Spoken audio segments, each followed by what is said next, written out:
Welcome to Laricy Live. You want to know what's happening in the real estate market? Then this show is for you. I'm your host, Matt Laricy. Today, we are discussing about how I grew my career. It's been a topic that a lot of people have sent us as a suggestion of what to do for a podcast. And we put a bunch of questions and feelers out there of what questions you guys had on this. And we got a lot of questions here, so we're gonna try to breeze through these pretty quick because there's almost 100 plus of these. And to back it up for people who don't know, I started my career in 2006, and I started on the south side of Chicago, where our company was founded in 1978 by Midway Airport. And in 2008, I took the company downtown. And my first 4 years in the business, I had 4 sales total. I made less than $17,000 in 4 years. And it wasn't until my 5th year in the business that I started doing some business. So I think a lot of people who get in their business, they think that you can automatically just become the most successful agent day one. And I think that's why so many people have these questions, why there's over 100 of these damn things. So starting off, what is more valuable for new agents, team or solo? I would say in today's day and age, I would join a team. I would join a team where the guy actually knows what they're doing. The biggest problem is today, people do $10 million and they think they're too, quote unquote, busy, and they form a team, and then they think that they're going to, learn from somebody else. But if you're only doing $10 million in business, you don't really know the business. I started the business when I did $39 million. Or I started the team when I did $39 million. That's when I figured I physically couldn't spread myself out anymore.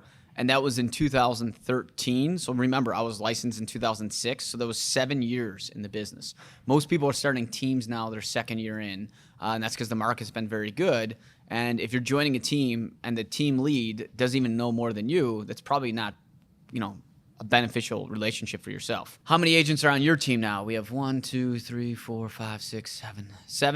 agents, and then myself. So I'm the 9th agent. So we have 8 agents, and then we have admins, and we have marketing, etc. How is your relationship with money? I don't know what this means, but I will tell you that probably one of the most powerful books I read before I started in the business was The Richest Man in Babylon. And I still take what the point of the book was to this day. And it says that every time you get paid, you put 20% away in a savings account. It's the first thing you do. And the point is that before you pay any bills, before you do anything, you need to pay yourself first. And that's the only way to ever save money. I'm a big believer in savings. When COVID first hit and everybody was firing half their staff and stuff like that, the reason we were able to be fine is because I saved for bad moments. And I think the biggest problem agents have is they spend, and they don't think about saving. I'm super conservative with money. I will not buy anything too stupid. I try to save as much money as I can. When do you see your wife and kids? Never. I see them. I try to see, if it's a weekday, I try to see them when they first wake up. And then I try to get home in time to put them to bed. That's my goal. And then I hang out with my wife for about an hour, and she goes to bed, and I finish work. So it's not a terribly long amount of time. That's 7 days a week. But, when you're young and stuff like that, this is when you have to kind of grind away and make a name for yourself. What did you do differently early on? Probably the biggest lesson I could give anybody out there is don't care about money, care about, learning. Too many people want to be successful quick. When I first got in the business, day one, I actually thought I would be super successful right away.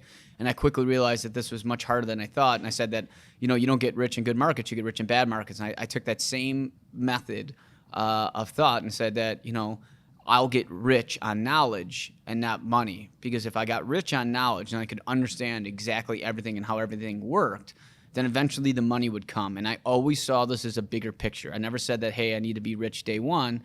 I said that I want to be the best at my business. And to be the best at the craft, you have to learn it. There's not a single CEO or millionaire or anything out there in the world that, became a millionaire or became the CEO day one. They had to learn about it. Now, of course, if you inherited money or something like that. But I'm saying anybody who actually built the business from scratch, They never just got the business right away. They had to build it. And I think for somebody that's trying to start off in the business, when you talk about what you could do differently, the main thing you do differently is learn the business. That's the main thing you could do. How many hours a day of prospecting did you do to build your business? How many now? I always did a couple hours a day, and then I continue to do about 2 hours today now. So I consistently try to, prospect. It's a big part of my business. It's the first thing I do when I get into the office is I go through all my leads. I go through all my follow-ups. And in fact, what I do is I separate it into a first, second, third follow-up folder and then a prospect long-term. And we have a system in place to make sure that we stay super organized. And that is a big part of the business, because follow-up is one of the main reasons of how you could be successful in this business. When you started to prove yourself, did you renegotiate your commission split? So I've actually always been, no. When I first started working for my very, very first job was at Century 21 Pro Team on the southwest suburbs. And my split was I got 40% and I gave out 60% to Century 21. And then I had fees on top of that, admin fees and all this other stuff. I only lasted there about 6 months before I went to work for my father, who put me on a 70-30 split. And then when I did do very well, I was on a 90-10. And still to this day, with as much business as I do and being co-owner of the company, I'm still on a 90-10 split. So I don't really care about this as much. I'm not really worried about the money off the split. I always concentrate on my own business. And I think that's a big thing a lot of agents really care about, is like, what's my split? What's my split? I mean, if you're getting something out of it, the split is meaningless. If the value that's being brought by your company is worth more than what you're giving back, then it's worth it. If you're giving them 20% and you have nobody to talk to, nobody help, you have no help on the back end, then you want to renegotiate that. What's the best way to find leads for new listings? There's so many ways to find business. It's ridiculous. When I was first starting off, the internet wasn't really popular. So I would go into the papers like the Southtown Star and the Tribune and all those other, Craigslist was big at that time. And there was just all these Kijiji. There was like these weird websites that people would post by owners, and I would call them, and I'd actually would cut them out and put them in a book. And then every third day I would go through it. Now today you have Zillow by owner, you have Craigslist, you have open houses you could do. I would sit in lobbies. I mean, there's so many different ways to find new listings. In fact, it's almost overwhelming how easy I think it would be to just focus on getting new listings by following up online. Unfortunately, I personally don't have time for it. But you could buy books of expireds nowadays. You couldn't do that when I was younger. That's an easy way. I mean, yeah, you're going to maybe get 1 out of 100. But if you have no book of business, I would make 100 calls a day and get 1 listing a day. Find one thing that works well for you. Everybody that first starting in the business probably doesn't like to cold call, but I'll tell you right now, the easiest way to feel comfortable is being told no. And after you're told no 25,000 times, you stop, feeling uncomfortable. When I was younger, I started off in the suburbs and like south side of the city. I would literally drive around neighborhoods and look for sale by owner signs, because that was really popular back in 06, 07, first part of 08, as people would put for sale by owner signs. And I'd see who's there, and I would literally write down the address of the properties that are for sale by owner, and then I'd go back to the office, make up like a little bit of a folder with some comps in their area, and I would get like a whole presentation together, and I would go to the door and I would knock on the door. And if they didn't answer, I would literally just sit in my car and wait till them to come home, and I would pretty much harass them when they got out of their car, which is creepy. And then nowadays, people would probably go to jail for it, but I didn't care. I didn't feel uncomfortable. My goal was trying to get business. I would do that every single day of the week. And when I did that, I got 1 listing out of it in 6 months. And it sounds like terrible, but to me, that was great, because I didn't have any sales.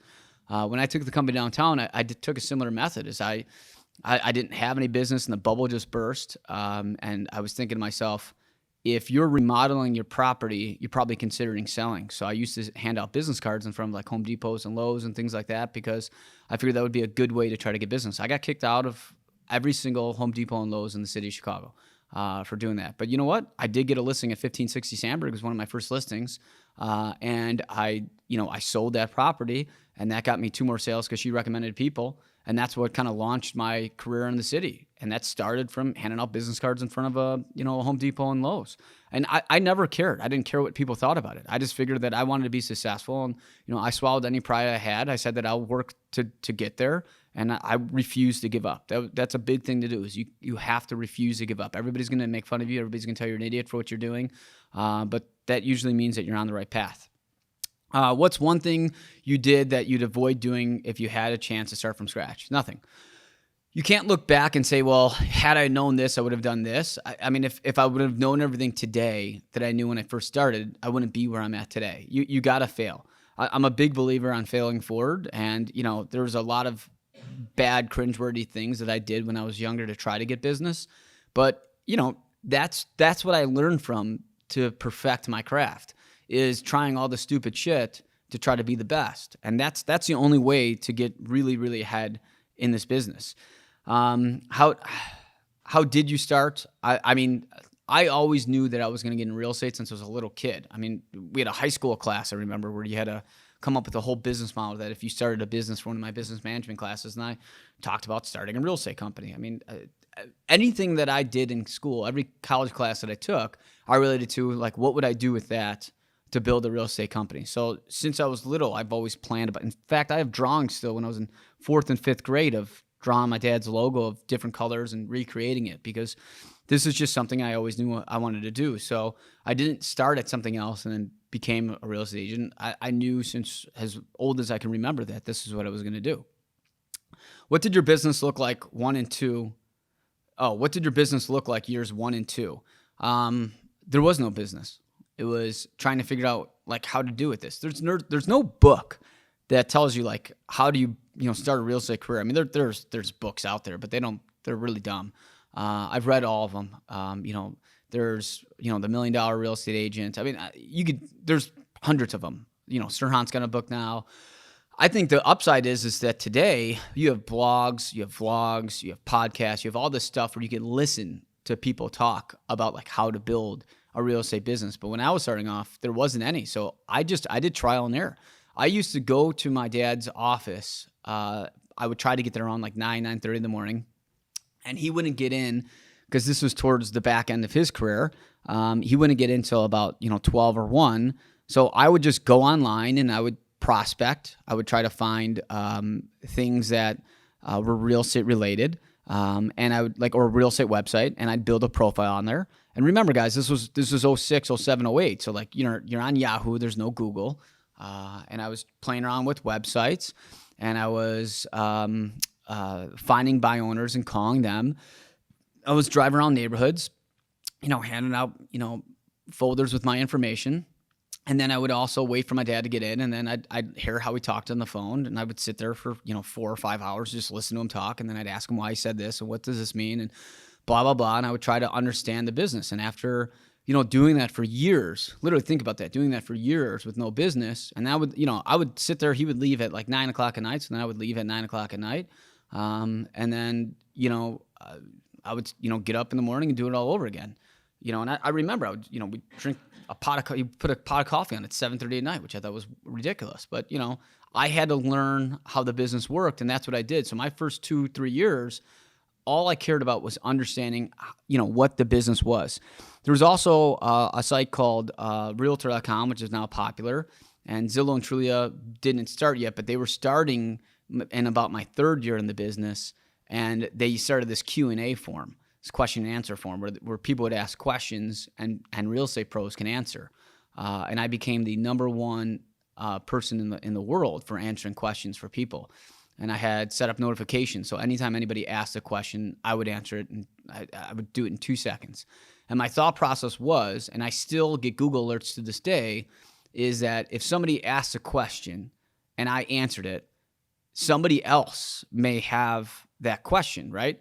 So if you Google that question, at that time, if you would put in the Yahoo or Ask Jeeves or something like that search bar, it's possible that the answer I gave would come up, and then that way I would look like a pro that you may want to work with. And I ended up getting 1 sale off of that, I remember, in a year. So again, all I thought about is if I did a lot of different things, each one of these would add up to 1 sale. And if that I got one sale and really impressed that person, I would hope that I could get at least 2 referrals from that one person. So when you look at it, you may only think short term, 1 sale. I was thinking, okay, long term, that'd be 3 sales in the next probably 12 to 24 months. And then if those 2 new people like me, that's 2 more sales, right? So now that's 2, 4, right? And then I got the back people. So all I thought about is the snowball effect of how can I continue to grow the business. I never thought about the short thing. So when you look at your years 1 and 2, who cares?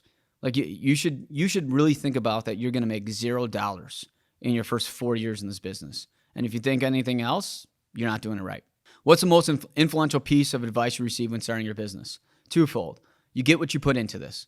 My old man always told me that you get what you put into this. Everybody thinks that they're going to get rich quick, so nobody wants to work for it. And the people who work really, really hard for it are always the ones that succeed the most. The second thing is I'd rather go to the bank pissed off than not go at all. There's a lot of times where deals go sideways and sometimes shit just happens. You got to give up a couple bucks, and nobody wants to give up a couple bucks. But at the end of the day, if it's either going to break a deal and you got to give $250 up, then you got to give $250 up. I always think it's absolutely ridiculous that a deal is going to die, and unless I personally give in my pocket and give you $250, that's what's going to save the deal. You could look at it that way, and it's aggravating, but who cares? You got to have the mentality of knowing that things aren't always going to go your way.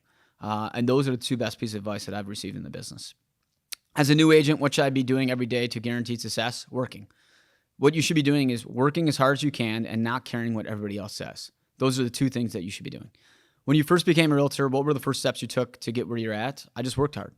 I knew that I wasn't going to be successful day one, and I knew that I could work literally harder than anybody you met, and that's what I knew that I would do. And those are the first steps you should only think about when you're getting into this business. What are your lead generation sources, and who manages that the nurture part of your leads? So we have so many nowadays. We have Zillow, we have Google, we have social media, we have referrals. You just got random sign calls.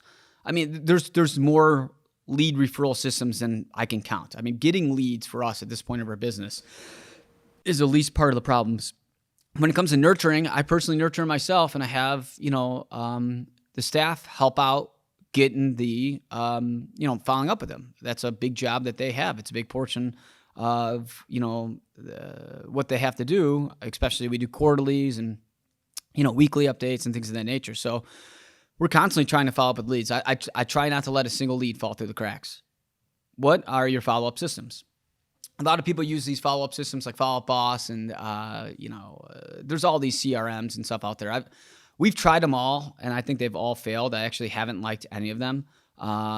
We just exported it to Google and just did it all ourselves. And I think that's been the best way to do it. To me, follow-up systems are as if you're not organized enough to know to follow up with people. To me, it's like, okay, every quarter, I got to follow up with somebody. So when the second quarter comes, that means we got to send out a quarterly. That's it. It's literally that simple. But I think the biggest problem is that people forget the quarter goes by and then they don't follow up with people. And I think that's where things fall through the cracks. Were you close to quitting your career, and why? I was close to quitting my career pretty much every single day in my first 2 to 3 years in the business. It's aggravating because you're young. When I first got in the business, I was 21 years old. I had a lot of friends that graduated and instantly were making $150,000 to $200,000 a year, and they were going out and meeting girls and hanging out at the clubs. And I'm living at home without a dollar to my name. And it can be frustrating. You go from, having everything in the world to having zero. And it's kind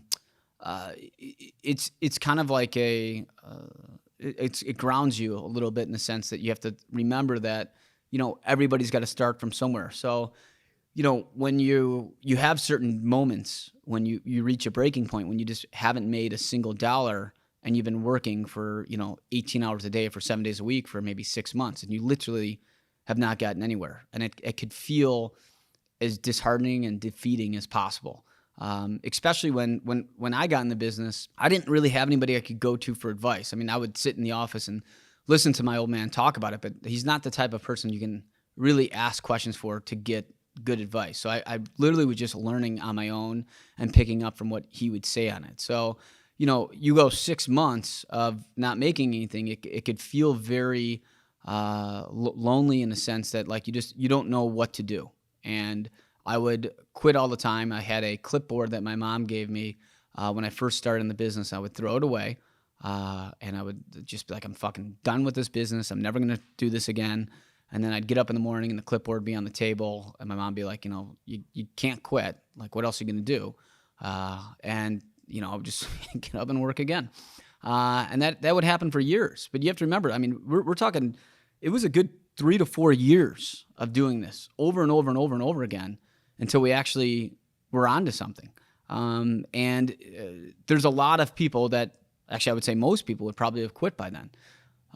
But you have to be mentally strong and just kind of look at the bigger picture and just realize that, like, you just got to keep going. How lonely is it at the top? Another question about being around others. I would say that the biggest problem when you get to a certain point is that there's not that many people you could bounce ideas off of. You have ideas that you want to go to and talk to people about it, but there's not other people who are experiencing it at the same level you are. So there's nowhere to really get good advice from it. And the other thing is that you have to make sacrifices to get where you have to be. You have to give up your friends. You have to give up, portions of your family. You have to give up certain things to get to a certain point. And I think some people feel like they want to be more of a social setting, and it can make you feel a little bit more isolated. And I know that when I was growing up, I always wanted to be, the center of attention and, part of the whole, climbing the social ladder and always be the most popular and all that stuff. And then when I really thought about it deep down inside, I think I've always known that I was a little bit different than a lot of people, and that I was a little bit more okay with being alone. And as I grew older, I realized that I had no problems being alone. And I think a lot of people take this as a bad thing, and I actually look at it as a positive thing. That you don't feel uncomfortable what other people think about you. You don't feel like you need that social acceptance. And I would say that, like, when people ask me if it's lonely at top, because I actually do have a lot of people that ask me about this, I actually say it's great. It's a freeing feeling. It's a great feeling not having to care what the hell anybody thinks about it. It's a freeing feeling not having to feel guilty that I didn't go to somebody's party that I didn't want to go to. So when people ask me about it, I hate to say it, but I think it's fine. Where do you think you wasted most of your time? Nowhere. Again, I think that there's no time that can be wasted when you're building a business. Everything that you do literally leads you to where you need to go in the business. Everything is a learning moment, and people always want to get successful quickly, and they don't want to think about all the time they wasted, but you need to waste that time to get to where you're going to go. Knowing you know now, would you have done differently than you stand out? We answered that. Did you do the 36 touch in the beginning, or do you still do it now? So the 36 touch system is a system that a lot of people use. I always thought it was dumb, no offense. I would never use it. I use my own follow-up systems. What did you do differently early on? We got that. What's the best lead generation system to buy leads on? Everybody talks about buying leads. I mean, you guys have to remember, a lot of people talk about our success was tied to Zillow, but people forget that in 2008 when Zillow took off, so there was two sites at the time. There was Zillow and there was Trulia. And they both had about 6 to 8 people working at each company. And nowadays, you get calls all the time if you're a real estate agent saying, hey, you want to buy this and this, we'll sell it to you for X amount. There wasn't those calls back when Zillow and Trulia first started. So as I was talking about earlier, I used to play around with websites all the time. So I was playing around with the sites, and this site Zillow came out, and at the same time, Trulia came out. They were pretty much almost dead even when they came out. And I played around with the algorithm on their websites. Well, not the algorithm. I played around with the search functions and how the websites worked, and I liked the way they flowed. And I thought to myself, man, these guys might be onto something, because, I never understood why people didn't want to search for homes online. That was a big thing people would always tell me about. And again, it shows my age on how long I've been doing this, but like, people literally would tell you that nobody would search for homes online. And I was always confused, because I was like, the internet's about to take off on your phones. I was in the point when they transitioned to, like, iPhones started to become, like, more popular. And I'm like, this is going to be huge. And I was the first person in Chicago to buy a zip code. And I remember I didn't have much money. In fact, I think I had less. I think I had about $1,500 in my bank account in 2008. And I pretty much took a chance. And I bought a zip code at 60605, which was the South Loop, which I kind of wanted to get into because it was easy for me to get back to the Southside office, because I didn't have an office down here at the time. So I took $5,000 and I put it on 60605 on Zillow, and I took $5,000 and I put it on 60605 on Trulia. That was 10 grand that I literally didn't have. And I just said to myself that I'm either going to sink or swim. I'm either going to have to file bankruptcy, or I probably wouldn't. I mean, I would have been able to fall back on my family instead of filing bankruptcy. But I was like, I'm either going to do that and just give up on the business, or I'm going to succeed. And I believed in those websites. And within the first month, I quadrupled my money. And I took every dollar I made, and I went all in. It was like you're at a blackjack table and you knew you're on fire. I'm like, I'm in. And I bought up 60601, 60610, 60654, and 60610. Those 5 zip codes are the ones I bought. And those are the main heart of the downtown.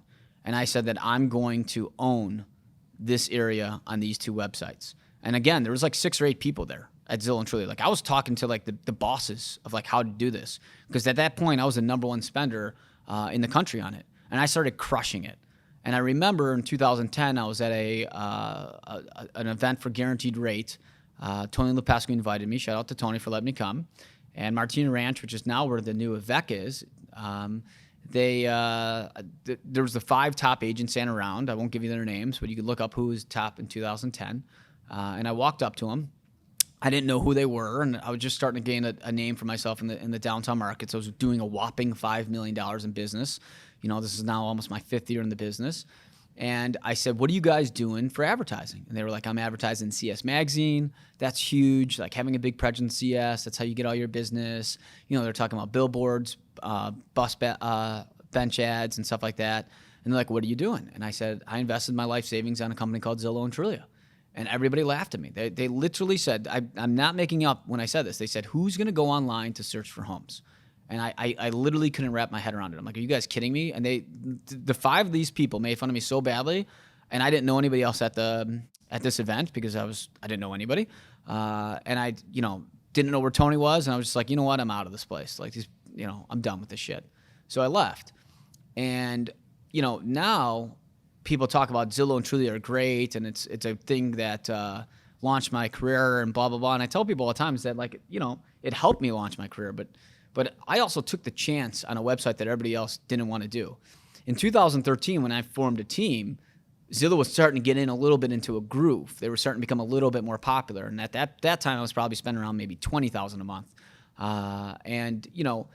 Again, people still thought it was dumb. It wasn't until like 16 or 17 did people start believing into it. And, people stopped making fun of me and they started being like, hey, how do you do this? And what can I do to get more leads from them, et cetera. But when I first started getting into it, I was like the pun of everybody's jokes. Like, oh, Laricy, he put all his money into Zillow and Trulia. I'm like, yeah, let's see where it fucking goes, buddy. And now by the time it took off in 2016, 17, I've already been doing it for 7 or 8 years. So you think about that, and then the other thing was about reviews. You guys got to remember, like reviews didn't exist. I called up Zillow and Trulia because my first vacation that I had with my now wife, Nicole, we went to San Diego, and she said she wanted Italian food. And this is like, we're 3 months in. I'm like, who the hell wants Italian food in San Diego? I also didn't know anything about San Diego, and I didn't really have much money to me. So I went on Yahoo, okay, and I typed in best Italian food San Diego. And a company called Yelp came up.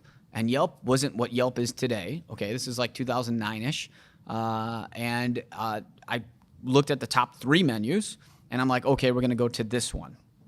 And, something came to me when I typed that in. And I remember sitting at dinner, and I looked at Nicole, and I said, you know what? It's crazy we're here. Because first off, I didn't have a good experience at that restaurant. I remember the waiter asked out my wife, who at the time was girlfriend. We were there. So I'm thinking to myself, man, this Yelp review isn't that legit. But that's a different story. But I remember looking at her and I said, you know what? Like, how many people are coming to Chicago that don't know anybody and would base it off of a review, right? Like, why aren't real estate agents getting reviews? And she's like, that's a good point. So I called up my rep at Zillow and I called up my rep at Trulia because at the time, those two were such competitors. They would always copy off each other. And I said, why don't you guys get these review things going? What do you think about getting reviews? And they said, that sounds like a great idea. And I'm not saying it was only because of my call, but I will say I think it was a huge portion of that call that made it change. And Zillow started with reviews, and Trulia started with what they called recommendations, because both companies hate each other's guts. They didn't want to completely copy off each other, but they did. And then I made it a point to go back and get all my past clients to review me, and then from here on forward, I always got reviews. So lo and behold, flash forward years later, when everybody else starts getting on these websites, I've already owned them, because now I have thousands of reviews on these sites, and other people have zero. So if you're searching on these sites day one and now they're behemoths of sites, I automatically have won. And again, when you're talking about building career and getting lead generations, you have to think to yourself, how can I stay ahead of where the market's going? And if everybody else thinks says you're doing it bad, then that usually means that you're doing it right. So what are your ultimate career goals, and when will it be enough? I think it's too early to say what my ultimate goals are, because I think your goals change over time. I mean, my ultimate goal has always been to be the best at the job. And where am I going to go? It's just that changes. The fact of when will enough be enough, it's a question my wife asks me all the time. The answer is never. I'll never be hungry enough. And anybody that's successful has that mentality. You can never be content. In fact, I feel like being content is my biggest fear probably in my life. I never want to be content on anything. Will your wife ever join the family business? She's already technically a licensed agent at the company legally. She doesn't practice it, and she hates real estate more than anything in the world, so I would doubt it. What's your agent's recruitment process? Honestly, we just say to ourselves, we need an agent, and then we put feelers out there on social media. There's people who apply to work here day one, and they've never worked. And I've always said we need at least 1 year in the business. So if you really want to be a real estate agent and you want to work at the team, apply to me day one and then follow up a year later. Out of everybody that's ever applied at this company, nobody's ever followed up a year later. So, it is what it is. When do you know when it's time to let an agent go? We kind of know pretty quickly. I mean, what we've been doing lately is we do 2-week trial periods, and we did this with our last go around of people, and like within 4 days, there's like 2 or 3 different agents we just let go. But otherwise, I mean, if an agent's doing something illegal or bad or anything like that, like we let them go right away. We don't really like wait around for this. What are your expectations for agents on your team? No days off. We count the days off on the board. I'm looking at them right now. You take too many days off, you let go. Was your dad happy you went into real estate too? I don't think he gave a shit. I'll be honest with you. I don't think he cares. Why did you decide to focus on downtown Chicago instead of the South Side? I mean, I've always been attracted to the energy in the city. I do feel like the suburbs is a little bit more laid back. There's not any energy. I do feel like a lot of people are content in the suburbs. I feel like people have dreams and they pull in their driveway and they let their dreams go and fade and just kind of fall into that soft flow of contention. And I understand a lot of people are going to be mad I say that, but I think that's the God honest truth of what the suburbs and the Southwest Side is like. And I love the energy that the city has to offer. I love the big buildings. I love all the people. I love the possibility of, that there's so much more expensive properties. I love everything the city has to offer. Why do you hate Applebee's so much? It's a terrible restaurant. I don't know. I just don't like it. What does your wife think about your career? She doesn't care. Literally doesn't care. Doesn't even ask about it. What drives you to keep going? This is a big thing people ask all the time. I'll tell you, probably the biggest thing that I've ever related to recently is in The Last Dance, what Michael Jordan said when something would happen. He said that, and that's all it took. And he's like, that was my fire to keep going. And I think to me, I've always had a chip on my shoulder my entire life to continually to prove to myself that I could be better. And that literally keeps me going. I'm never burnt out. Every day I'll wake up and I work. I don't even care. Nothing gets to me. I keep going. I mean, I have bad days, but I've never gotten to the point where like I've gone through like a month of where I'm just like in a rut. It just doesn't happen. Are there ever days you want to quit? There's no days I want to quit. There's days I want to throw my computer through the window, but there's no days I want to quit at this point. How did you build momentum in the beginning of your career? We talked about that. How did you start getting media interviews? This is actually a good question. So when I first started getting big, I was thinking to myself, how do you get in these magazines and all this other stuff? How do people get these editorial columns and things? And, I work at AmeriCorp, okay? And these editorials only, interview like Colwell's and At Properties and now Compass and all these stuff. And I was intimidated. I was kind of pissed. And then I realized a lot of these things people pay for, just to be honest with you guys. But then I had an idea. I just looked at who the person was that writes the article, and I found their number, and I called them. And I would call them all the time. And I still call these guys all the time. And that's how you want to ask, how do I get media interviews? Call them. I interviewed PR people. I was going to have a PR division of our company. And I interviewed 4 or 5 big PR people. I was going to bring them in-house. I was going to outsource it and see how it goes. And I realized what they told me they do, I'm I can easily just do myself. And they essentially just have connections with these people. And then they just, position you for an interview. So I just think that if you ever want anything for a media interview, you reach out to them. It brings me down. This actually reminds me. It was a good story. When I was a kid, I was obsessed with comic books. And there was a magazine called Wizard. Wizard magazine. I think it's still out today. Julian? Yeah? Yeah. I was obsessed with Wizard magazine. Every day I couldn't wait when that came in. And they would always have interviews with random comic fans. And I was obsessed with getting in the magazine. I was I got to get an interview. And I didn't know how to do it. Like any kid, I'm I would love to do it, but how are you going to make this happen? And I found the guy's number that did it, and I called him probably 10,000 times, and I finally got a little small section in Wizard magazine. So when you talk about how did I think about the media stuff, I remembered what I had to do to get in Wizard. And that's a true story. And when I was coming up in 9 and 10, I would call Cranes and Tribune and all that stuff all the time, just like I did there. And that's all it takes, guys. That's it. It's just persistence. You can't call one time and think these people are going to call you back. You'll probably annoy them enough you don't have any business, but at the end of the day, what do you got to lose? Right? What were your biggest challenges scaling your business? I think the biggest problem people have is not hiring the right talent. And I think the other biggest problem is that people don't want to say it's not me. I did all of this. I have no problem saying I didn't do something like that. And hey, these people did that. Or yeah, my agent was great showing it. Or yeah, my assistant was great doing that. I don't care. It's part of your business. Too many people want to say it was me that did all of it. And a lot of people who are scaling, I could actually see their flaws now. They hire an assistant, they're paying $5 an hour, and they brag that they don't pay them any money, which is stupid. And then they wonder why their business is failing, they're completely unorganized. I'm well, you hired a bunch of people for below minimum wage, and you expected, GE, executive assistant results. And that's the biggest problem. So when you're scaling a business, you got to build your business like a business. I compare building a business to building the Yankees. The Yankees have the most money. They buy the best talent. And if somebody on the team isn't doing great, they just let them go and buy somebody else. Now, lately, they haven't been really following that model. But, when they did it, they were always winning. In the 90s, they just won all the time. And I kind of look at it a lot of times like that, is that you can just get the best people in place and scale it correctly. Don't think about only saying I want to have 50 people working for you.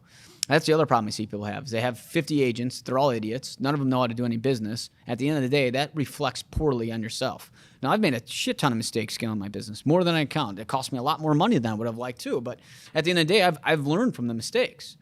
So I would say that my biggest challenge I had, though, was going from 69 million to 103 million that year. I remember that, from 69 to 103.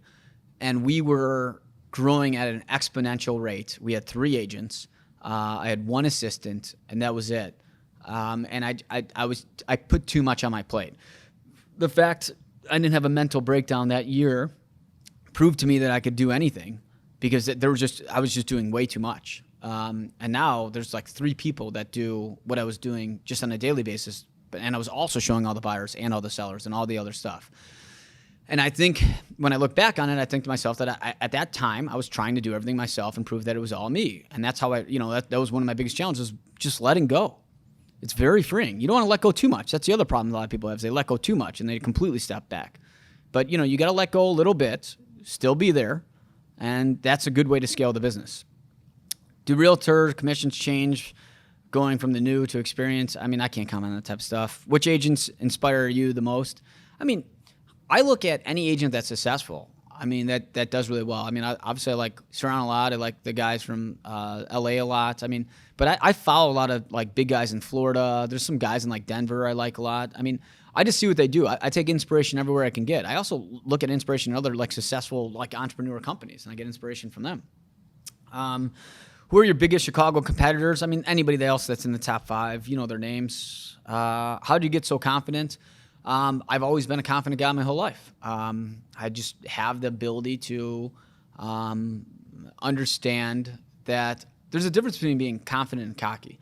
I have the ability to understand that you're only going to meet these people probably once, okay? And if you never see them again, they're never going to remember you anyways. So a lot of people talk about how they're nervous when they go on listing appointments or buyer appointments. I don't care. It's like giving a speech in front of a room, right? This is actually a great way to put it. People, they say the people are more nervous to speak in front of a large crowd than they are of death itself. And I always thought to myself, if you've ever sat at a speech in your life, you would know, especially today with cell phones, that you're not paying attention. You're looking on Facebook or Instagram, okay? Nobody gives a shit about what you're saying when you're on stage. So the way I looked at it is when I gave speeches is I was like 99.9% of people aren't paying attention. And unless I said the F word, most people aren't going to say anything. So you have to make it memorable, okay? You have to make it short. You have to make it concise. But you have to have confidence. Because if you walk into a place and you don't have the confidence of meaning what you're going to say, then other people aren't going to believe in you. And I've always had that my whole life of knowing that that's how people think. So when you ask me about like how am I confident today, I've always been confident in the fact of knowing that if you're going in an appointment, if you don't think you're going to win, then nobody else is going to believe in you. And if they're not going to believe in you, why would they hire you? So when I go up against other competitors, I walk in as if people ask like, did you get the listing? Well, I leave like, of course I got the listing. Like there should be no reason I didn't. In fact, I'm almost stunned when I don't because I'm so confident that we got it. And that's how you should act when you walk into a place. But don't be cocky. There's a big, big difference between being cocky and confident. There's a thin line. What's your favorite type of real estate to sell? I mean, high-end high-rises. I like those the best. It's not the ones we sell the most, but I like those. Are you ever going to hit a breaking point? I mean, I've hit those. I hit them probably 3 times a week. You just got to get through them. Biggest lesson learned in the first 5 years. We already talked about that. Do you travel a lot during the early years of your career? No. I mean, I consistently don't take off that much time. I've never took off much time. We talked about this. Yesterday was Father's Day, and we talked about how we've never, in my life, because my whole family, or my wife's side of the family are all teachers, and they were always talking about like the bad kids never took off, and we were laughing because like I was a kid that talked a lot in class. I said I would never miss a day of school, ever. I was never sick, and if I was sick, I would go to school anyways, and that's probably a terrible thing to do in today's day and age, but back then that was totally socially acceptable, and I would never miss. And I always had that mentality. And when I was in high school, actually, when I was in 8th grade, I worked all the way through high school. I never missed a day of work. And when I got in my real professional career, I said, I'm never going to miss a day of work. I'm never going to make an excuse to not come to work. So yeah, I mean, I travel. I mean, now I try to take maybe 10 to 15 days of travel days off a year. But I don't travel often. I never did, and I never will. Where did you live when you first started your career? I lived at home in the suburbs. I didn't move out of my house till I was 27 years old, or it might have been 28. It was like the end of my 27th year on this earth that I moved, and I didn't care because when I finally started making money when I was like 26, I took all of my money and I put it back into the business. And when I was 21 to 25, I really cared what people thought about me living at home. I was really embarrassed by it. I thought it was terrible. And then when I was 25 and my mom died, I was like, I don't give a shit.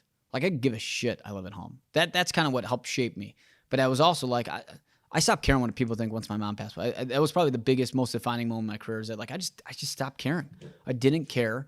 And not that I ever cared before, but I really just let go of giving a shit about anything anybody thought. And I'm like, I'm gonna crush it in this business, and that's it, and that's all I'm gonna care about, and that's gonna be the only thing I'm gonna do the best at. And then let's see, what was your first deal ever closed? It was an $80,000 condo in Oak Lawn. Was the very first deal I closed, and it took me a year and a half of looking at places with that person. My second deal closed was with my old college roommate, good old Nick Molkin, out there in Lockport. I could still remember your place. We also probably looked at quite a few places. What was the first piece of real estate you ever purchased and you still own it? 700 North Larrabee, Unit 2013. Yes, I still own it. I keep it as rental property. My father helped me purchase that only because I couldn't get a loan, because that was in 2011, and that's when the bubble burst, and they would not give a loan to a self-employed person who pretty much didn't make that much money, although I could afford it on my own. My dad still charges me 4% interest to this day for the part that he loaned me the money on. When the rates dropped to 3%, I asked him if we could refinance it, and he said you could pay me off in cash. And I laughed and I thought to myself, that money's going to be mine soon anyways. How long do you think you'll live in your current place? I don't know. No clue. Do you encourage or discourage people to start a career in real estate? I think if you're into it for the right reasons, I would encourage it. Is it better to start as a realtor right out of college or find another career? I would start right away. Figure it out right away. Why go to something else and then come back to it? What's the point? You're wasting years. Have you always had to work weekends? Yep. And you know what? When I was a kid, I would. My first job was at Finish Line selling shoes. And on the weekends, I'd walk around the mall with a sock and the shoe cleaner because K-Swiss were popular. I'd clean people's shoes and make a shit ton of money doing that. And then when I was in high school, I sold TVs for a living at Best Buy. And I worked every weekend. I would work literally from 9 a.m. till 7 p.m. at night, and I'd go out and party with my friends. And I never cared. I didn't care that I wasn't able to do cool stuff with my friends from 12 to 7 because I knew from 7 to midnight I'd have a great time. And I'd wake up hungover at 17 years old and go to Best Buy at 9 o'clock on a Sunday. So I always work weekends. I never cared about working weekends. I never cared about working in general. Favorite deal you've done for your entire career? There's a lot of them. I mean, honestly, there's not one that stands out, but there's been a bunch. Do you ever get leads from your podcast? Yeah. We just closed a deal the other day from somebody who listens to these. In fact, I just got another big buyer that said that they listened to our stuff because he's moving to Chicago and said he felt they got the best advice from it, and that's how we got it. I mean, it's not a ton of leads, but we get a couple. Is investing in video and social media worth it? I believe so. You're building a brand. You got to build something. You got to have people believe in who you are and know who you are, and that's the best way to do it.